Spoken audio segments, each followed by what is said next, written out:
让我们一起来领受上帝的话，记载在新约圣经以弗所书4章1到16节。以弗所书4章1到16节。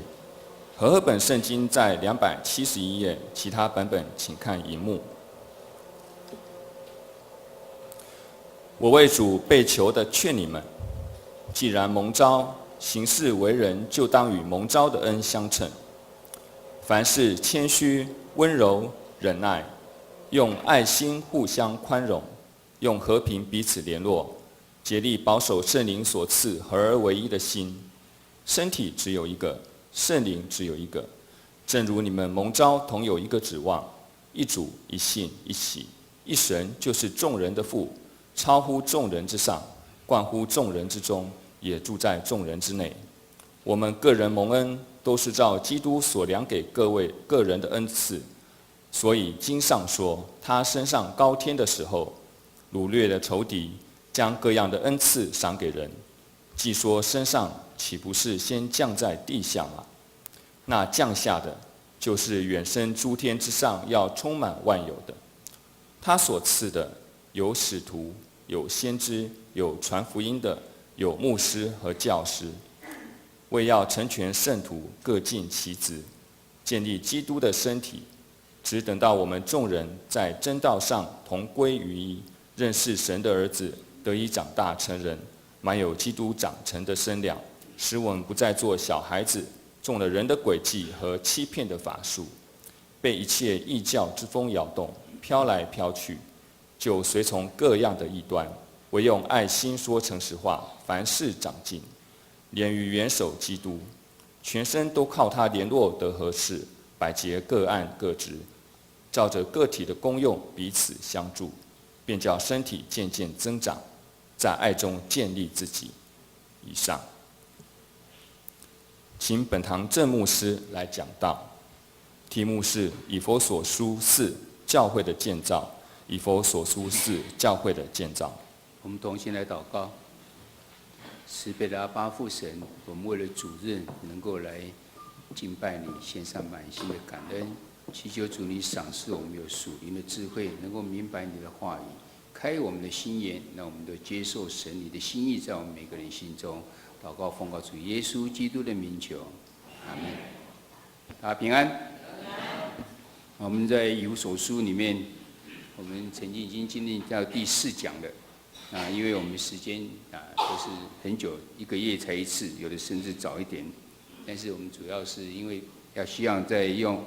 6个主日将以弗所书呢，我们能明白他有关讲到教会的事情，了解什么是教会，如何来建造教会，跟如何来建造基督徒的生活。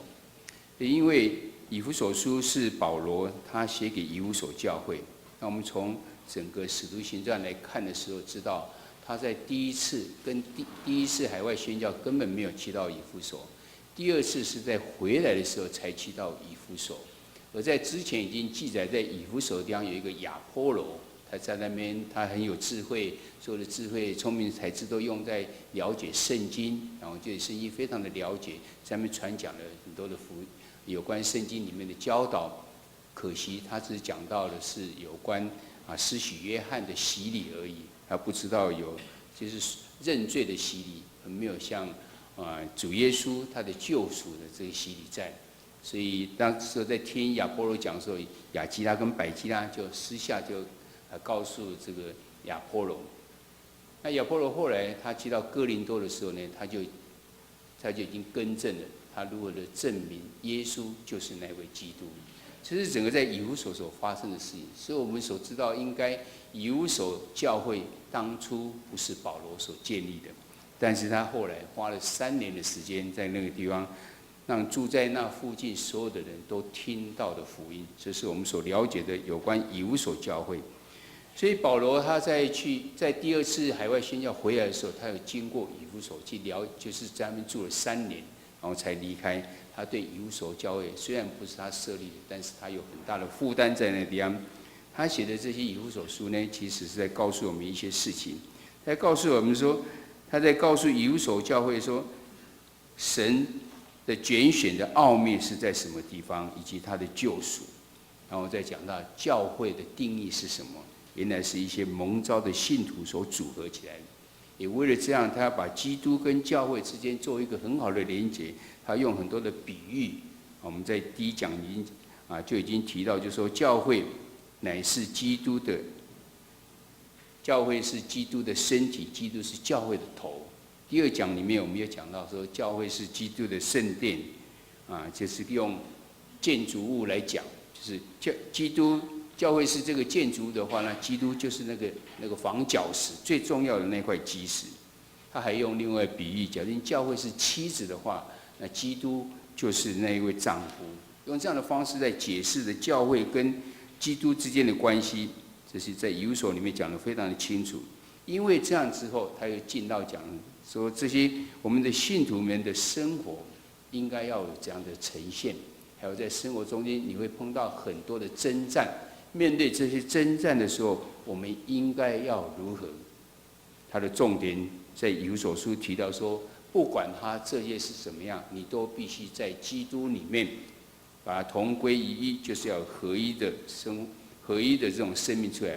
他的重点是在以弗所书第1章第10节这样说：要照所安排的，在日期满足的时候，使天上地上一切所有的，都在基督里面同归于一。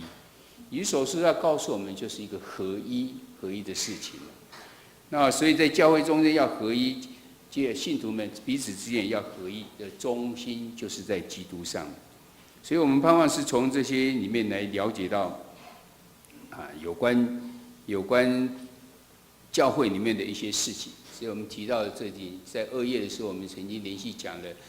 教会是基督的身体，然后教会是基督的圣殿。那后面的部分是告诉我们，它的重点是在讲什么？教会是基督的身体里面，告诉我们教会的源头是什么？教会是基督的圣殿的话，教会的意义在什么地方？上次在上一讲在3页是讲说，教会要荣耀神，就是教会应该要有的彰显。今天我们要讲的教会的建造，接下来我们还有总共有6讲，所以今天我们要讲的是教会的建造里面，是教会要如何能够得到建造，要如何能够兴旺呢？它的基础，它的重点是在什么地方？那因为已经这是2页到今天已经是6月1号了，所以这中间一段时间，我再简单的再简介一下。第一个，教会是基督的身体里面告诉我们，基督既然是教会的头，那我们是他的身体，那我们应该让这个头应该在我们的身体里面能够呈现出来。所以教会的信徒都应该让基督来充满，显出内在真实的基督。内在的基督如何由我们人来显示出来，让人能够看见，也能够因为这样来荣耀基督。这是第一讲我们所讲的。教会既然是基督的身体，而基督是教会的头的话，我们要显示出来乃是这个头在掌权的教会，不是以我们人的旨意为主，而是以基督的意思为意思。第二讲我们讲到教会是主的圣殿，所以我们更必须要教会跟信徒们都要分别为圣，让主的名能永远在其中，并要成为神的眼、心常在的场所。教会是基督的圣殿，然后也提到说主的圣殿，所以人是主的圣殿的时候，我们常常就要荣耀神，也要明白我们是要分别为圣，因为我们不是像其他人一样，而是主耶稣住在我们中间。在上一次讲的时候讲到，教会是要荣耀神，要在教会还有我们身上，让神得着他应得的这荣耀。神是借着我们的心思意念改变之后，让我们所行所为能够显示出我们不再是老我了，而是一个新造的人，而这新造的人能够荣耀，让我们成为新造的这一位神，让他得到当得的这荣耀，而不是因为我们自己人。所以今天进到第4讲的时候，那这样来讲说，要如何建造一个合神心意的教会，我们有这么大的责任在。基督是我们的头，我们要显出这头在我们里面，真实的在我们里面需要显示出来。而且我们又是主的圣殿，又是要荣耀神，那我们到底教会应该呈现出怎样？要怎样建造出来能够合神的心意呢？要成为一个怎样的教会？我们刚才有讲到说，以弗所书的第1章第10节，其实告诉我们，最重要就是还要成为一个合一。所以这个我们要建造的教会乃是要成为一个合一的教会。教会是那些蒙基督的恩召、门召得救赎的人，他共同体。所以有些教会它成为它是召会，有神召会，有召会，还有召会，其实就以前是叫做聚会所。他们现在就前面改成是召会，他们意思是我们是蒙召来的，我们是蒙召要得救赎的人，才成为这个召会。那从这个地方也能够去明白，这些蒙召的人在一起的时候，应该是要怎样？我们大家的背景都不太一样，但是我们都神的蒙召进来，那如何能够成立这个生命的共同体呢？而这个共同体要像刚才一样，要能够呈现基督是我们的头。又要能够呈现我们是主的圣殿，然后又要呈现说我们要让神能够得到荣耀，这是非常的困难的，因为我们每一个人的背景都不太一样，每一个人恩赐这些也通通不一样。然后因为唯一能够聚集在一起的原因，就是因为我们同样信这位主耶稣基督。那我们又要显示出这基督他的荣美出来，而且这圣殿里的庄严的这种又辉煌。那我们觉得会非常的困难，所以保罗也知道有这样的困难，所以保罗就在书信里面告诉说，我们这些蒙召人应该要如何呢？在第4章第1节到第3节就这样讲：我们行事为人呢，当以蒙召的恩相称，凡事要谦卑、温柔、忍耐，用爱心互相宽容，用和平彼此联络，竭力保守圣灵所赐合而为一的心。原来教会应该要成为一个合一的教会，而合一的教会要有很多的努力，包括你要用爱心彼此相宽容，你要用和平来彼此用和平的把大家拉在一起，而且要竭力去保守。这竭力在原文里面是有翻译成英文，有一个是讲 eager， 就是非常渴慕的，还有一个是 make very effort， 就是让你所有的努力都已经用出来了，就是竭力。必须说你要，我想这个竭力本身也是写的，用华文来看也是非常让我们能够明白，你必须付出很多的努力，做什么？要让这个圣灵里面所示的合而为一，把它保守住。所以合一也是圣灵所示给我们的，要建立一个合一的教会，可能吗？我们接下去的经文在第4节到第6节告诉我们，原来我们只要明白这个真理的话，就觉得它是可能，而且是要努力的。这真理里面告诉我们是这样，有好几个一而已。第一个是说，教会呢是跟基督的身体只有一个而已，我们每一个人都是肢体。今天迦南教会在这边旁边，我们还有一个是桃园教会，哪边还有一个洪恩教会，这些教会通通在一起，同样一个基督。而每一个教会里面，只不过都是肢体而已。我们每一这边是肢体，他们也是肢体，在基督之下的这个肢体。还有我们同内住在我们生命中的圣灵，也只有一个。在哪一个教会中的圣灵，都是一位，都是共同的一位。我们也是同样共同的一个指望，就是蒙神的救赎，而且同样要得到从天上来属灵的福气。我们所盼望的，跟他们所盼望的通通是一样，而且我们是共同的一位主，而这位主呢，共同的一位主，共同的一位信仰，共同一位洗礼，共同的一位神，也就是这世人的天父。是同一个，我们假定能够认知这样一个合一，它的意义跟它的真理的话呢，我们当然就能够讲，没有任何理由不能让我们去成立一个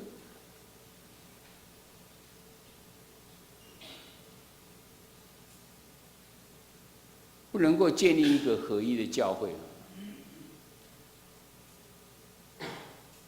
对不起啊，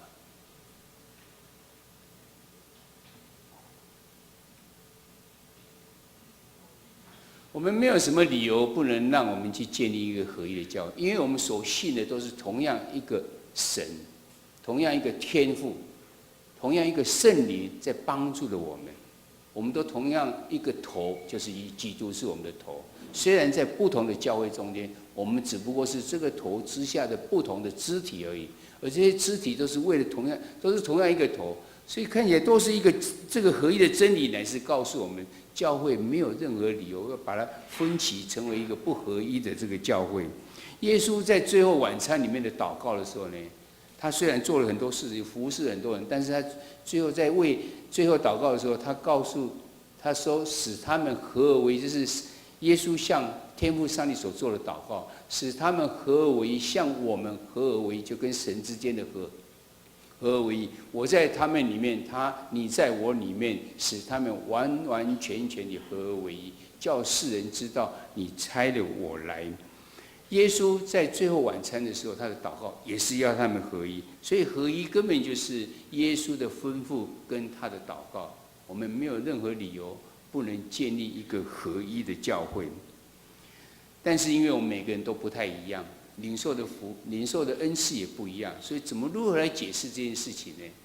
你蒙召众信徒所领受的恩赐是不一样，在第7节到第8节告诉我们，虽然不一样，但是我们个人的蒙恩都是照着基督所量给个人的恩赐，他将各样的恩赐赏赐给人。原来神不是要我们大家都变成是一样，这变成一样，我想这世界是多无聊，因为你我都是一样，其实因为每个人的恩赐不一样。所以彼此开始，你可以用欣赏对方的方式，你可以让这个世界变得是非常的多彩多姿，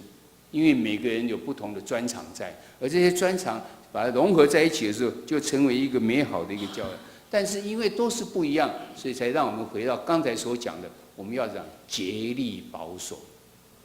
大家彼此都不一样，你不可能要求别人要跟你一样，但是我们要成为合一怎么办呢？所以圣经里面告诉我们，你必须 make very effort， 你要好好的努力，你所有的竭力去保守，才能够得到合一。所以我们得到结论也是这样，我们没有任何理由不能够建立一个合一的教会。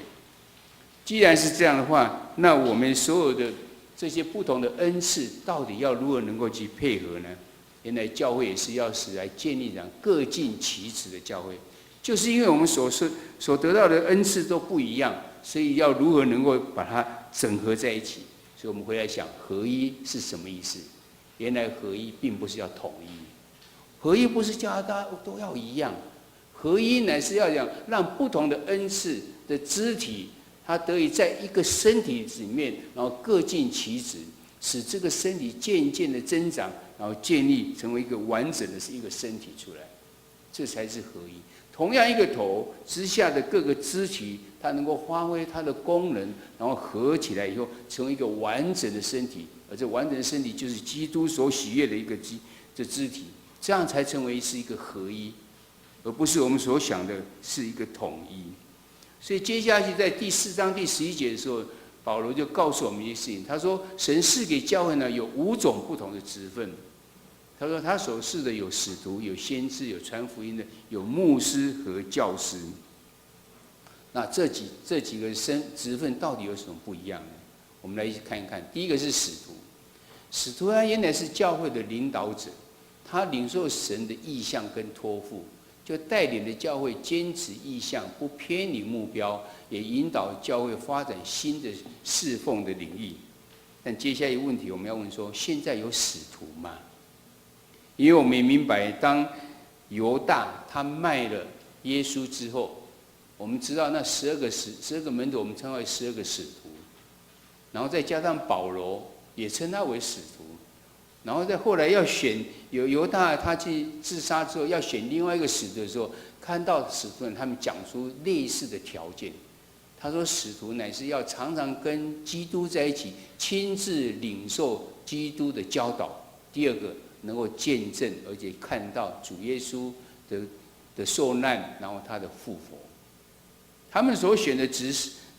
个使徒的条件是这2个条件。所以从这样条件之后呢，他们就选出一个马提亚出来，2个人，然后抽签出来抽是马提亚。所以后来我们就没有看到说另外有在称为使徒的，只有保罗，他虽然没有跟耶稣在一起，没有受耶稣的教导，但他自称他是使徒。因为他受蒙召之后，他有一段时间是在一个沙漠中间，在那沙漠中间，他自己讲是神亲自将一些这些教导交给他的。我们也确信是这样，否则保罗不可能写出这么多的书信里面，将神的心意讲的那么样子的清楚，包括因信称义等等，这些都是从保罗的书信里面来看出来的。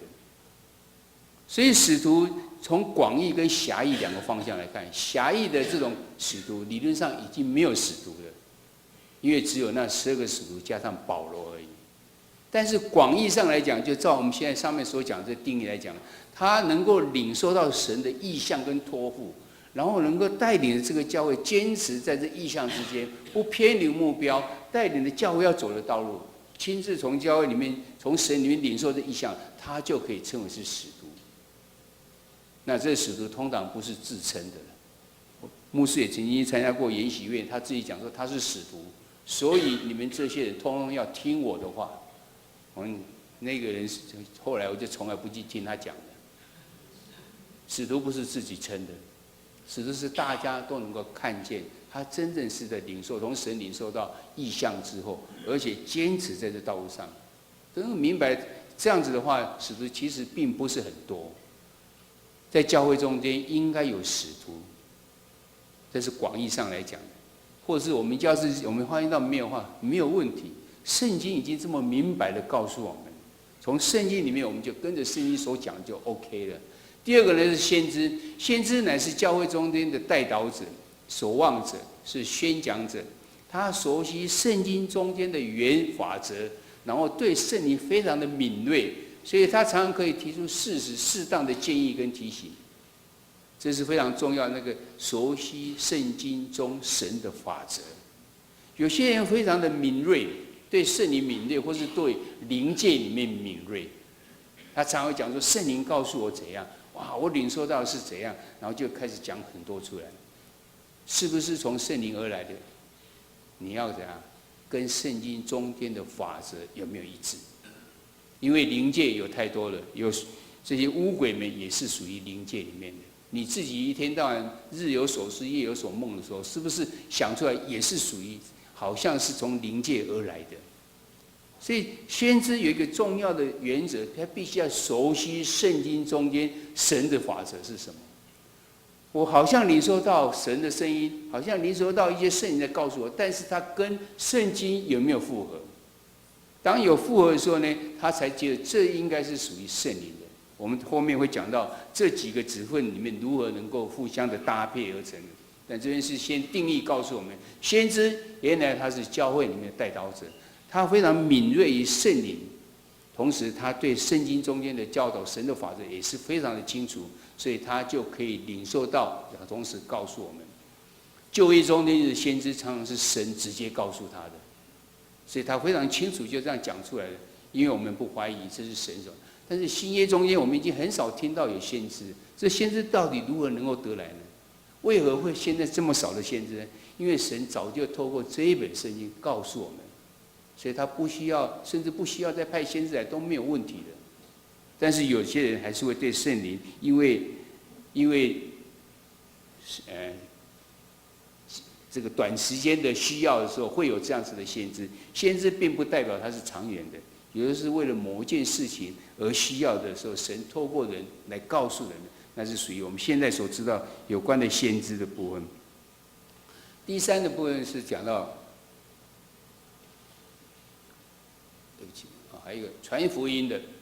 传福音的呢，他是要领人归主的这个和平使者，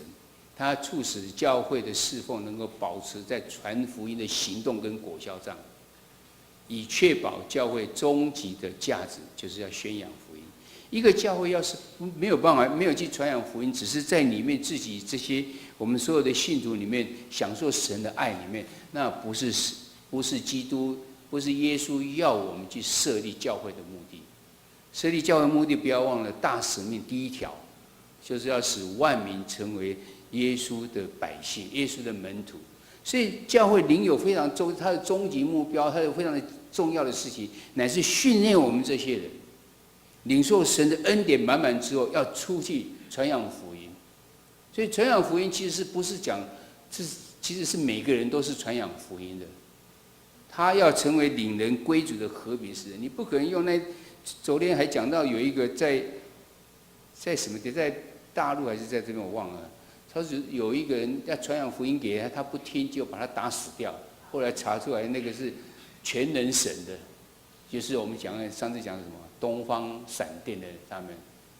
你不可能是人叫你来要信主，不信主就把他打，还是这样？不，传扬福音，你要成为一个使人归主的和平使者，要人从你的行为里面看出你是有神的爱在里面，你已经得到改变了。每一个人，神赏赐他有自由意志，让他自己做决定，然后他可以决定后来到底有没有救赎在他身上。神愿意给你，但是你愿意接受吗？传扬福音的在教会里面，其实是代表着每一个人，他能够好好的坚持在这个教会应该要有的事情，就是要去宣扬福音。牧师乃是一个牧羊人，他要照顾，他关怀，要鼓励，要安慰，要喂养一群人，使教会在爱的团契中被建造。相信大家都会对牧师的要求都非常的清楚。教师呢，他乃是一个教导者，他教导明白神的话语，顺服神，使生命得到成长。而圣经中原文里面呢，牧师跟教师其实它是摆在一起的。其他每一个名词都是说有部分人是这样，有部分人是这样，但是讲到这个时候，有部分是牧师和教师，所以常常这两个是连在一起，常常是代表的是同样一个人都必在发挥这两种的恩赐在一起。保罗告诉我们说，在教会里面，他所示的有使徒、先知、传福音跟牧师跟教师。那我们如何来看这个有效的搭配呢？原来刚刚讲到说，使徒们他必须要有意向，而意向的时候呢，他就要专心去领导团队，带领教会在前面走的道路。这是使徒，他从神里面去领受意向，然后坚持带领前面要走的道路。那先知呢？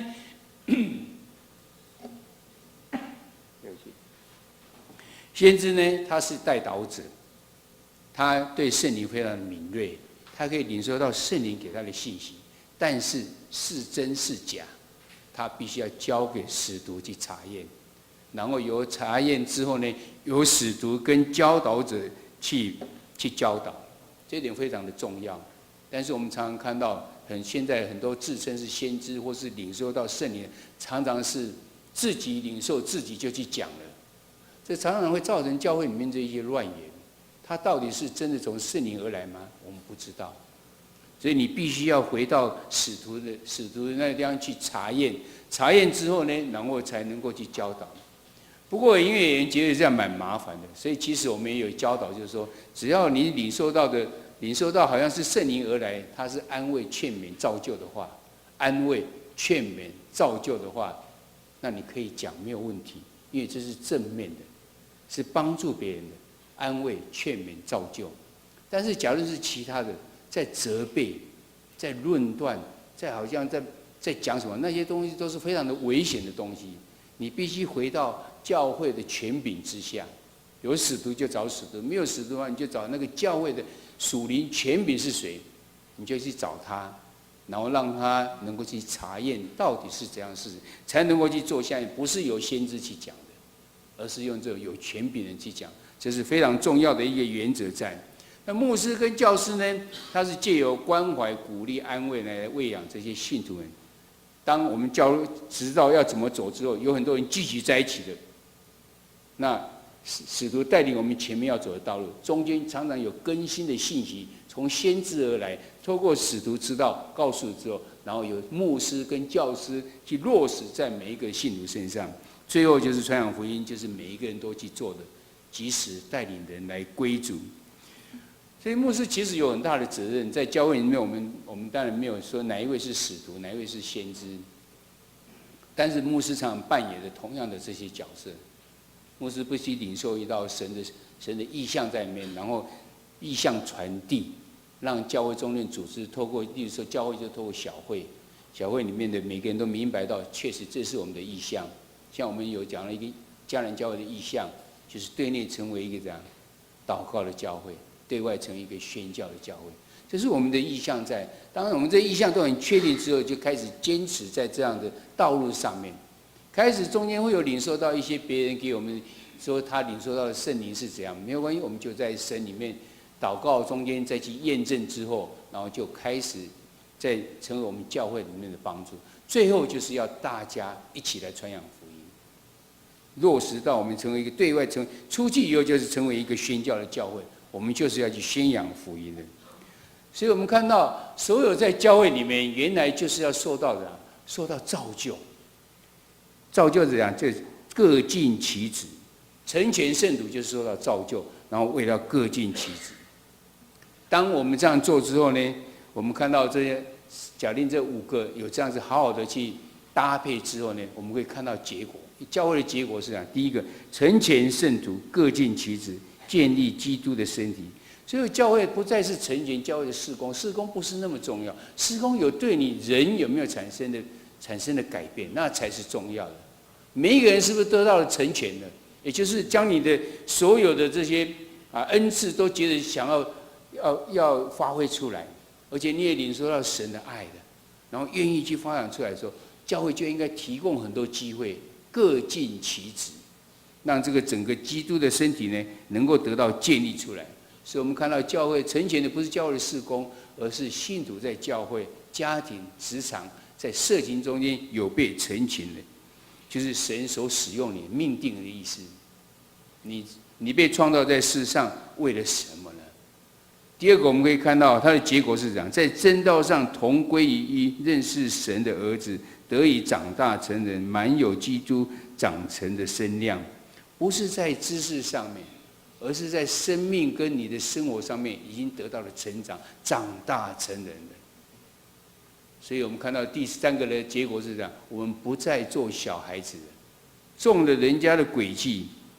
和这个欺骗的法术，被一切异教之风摇动，飘来飘去，就随从各样的异端。所以我们刚刚已经提到了，我们有看到全能神、东方闪电的异端，还有耶和华见证人的异端，有摩门教的异端，甚至我们都觉得真耶稣教会他们的想法是非常的极端。我们虽然没有把它称为异端，但是它很极端，我们都认为是一些很危险的东西。我们是不是已经长大成人了？还是我们是一些小孩子被人家随便讲说一讲起哦，对，好像是很好哦，因为我们自己对圣经不是那样的了解，所以有人用圣经来跟我们提的时候，特别是像耶和华见证人跟摩门教就是这样。你跟他讲说我是基督徒了，我们是基督徒了，所以你不用再跟我传教哦，基督徒更好，我也是相信圣经的，就背几个圣经给你听，哇，他背的我都不会，怎么办呢？你就觉得很内疚，或是怎样，就开始听他讲，后来就被牵到他们的方向去。摩门教是另外有一本《摩门经》，你相信吗？里面是错误百出，矛盾一大堆。耶和华见证人说，耶稣并不是神，不是真正最大的神，只有耶和华是而已。所以他们不承认三一的神，不承认三位一体的神。像这样的理论跟我们的思想是不一样。你有真正明白吗？你已经长大成人了吗？还是你仍然是小孩子，不是对圣经不是很了解？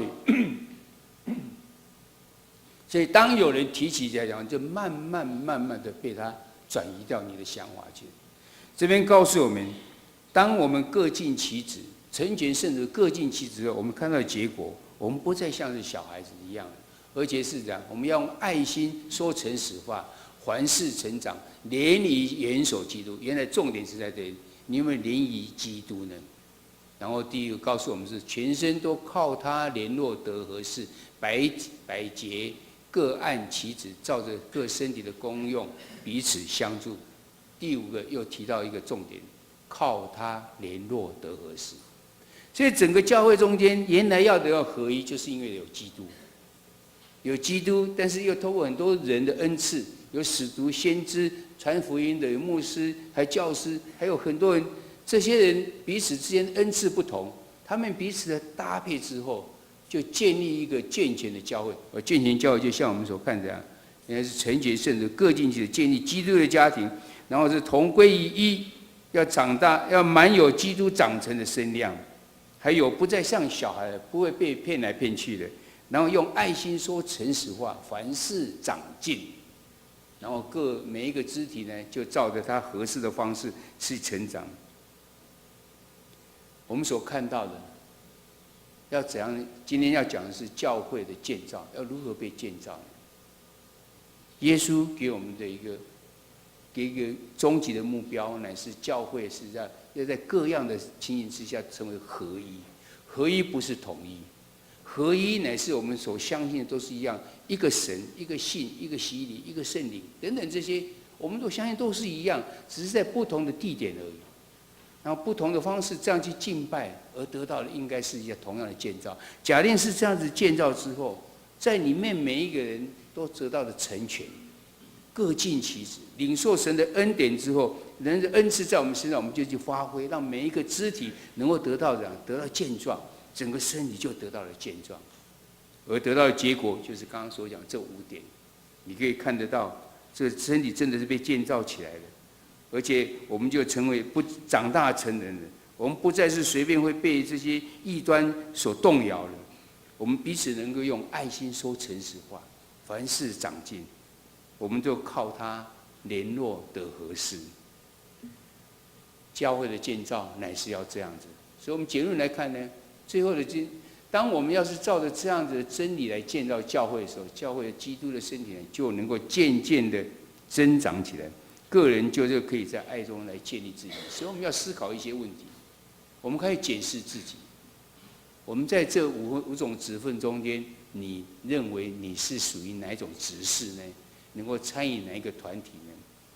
我相信至少传扬福音的，就是每个人我们都应该去做的，不一定只有牧师可以去安慰劝勉的人，我们也都可以去安慰劝勉人。我们有知道别人的对圣经的了解不太像我们那样子，比我们还少，我们还可以将我们所知道可以告诉他，就像雅基拉、百基拉一样。所以其实每一个人都可以去在这整个5重职分中间都能够明白之后，都会成为教会的帮助，或者是我们要检验自己，我们自己的属灵的生命，我们是还在做小孩吗？我们有常常随风来摇动吗？或者我们已经稍微有长大成人，凡事长进，在爱中来建立自己吗？我想这是今天我们要思考的问题。要是这样的话呢，我们就可以说，我们就能够建立合神心意、合一的教会。特别重要的是合一，并不代表是统一。在不同的这种特质之下呢，我们共同让教会能够成为一个多彩多姿，都是神所赏识的，而能够让福音能够更广大的去宣扬。盼望我们教会真的能成为一个合一的教会，也能够成为一个各尽其职的教会。也都能够成为已经长大成人的教会。所以今天这个礼拜有小组题目在问我们说，我们教会还需要怎样做才能使信徒各尽其职，教会渐渐来增长呢？我们教会要怎样做才能使信徒长大成人，然后满有基督长成的身量呢？盼望我们在小组中间能够彼此得到帮助，同心来祷告。慈悲的阿爸父神，我们在教会的从以弗所书这次来看见，要学习教会是什么是教会，以及教会的种种。今天我们学习到教会要建造，成为合一的教会，这乃是神你的心意。在合一的教会中间，每一个领受不同恩赐的人都要各尽其职。各尽其职之后，我们也看到教会就成为长大成人，不再是常常还是小孩的样子，要让神你的名能够得到荣耀。它的秘诀就在能够以基督为我们的中心。求主你帮助我们从这样的领受，让我们教会真正能够成为合神你心意的教会。先让感恩你祈求，这时候我们要用使徒信经再次的来告白我们的信仰。我信上帝全能的父，创造天地的主。我信我主耶稣基督，上帝的独生子，因圣灵感应，由童贞女玛利亚所生，在本丢彼拉多手下受难，被钉十字架，受死，埋葬，降在阴间，第三天从死人中复活，升天，坐在全能父上帝的右边，将来必从那里降临，审判活人死人。我信圣灵，我信圣而公之教会，我信圣徒相通，我信罪得赦免，我信身体的复活，我信永生。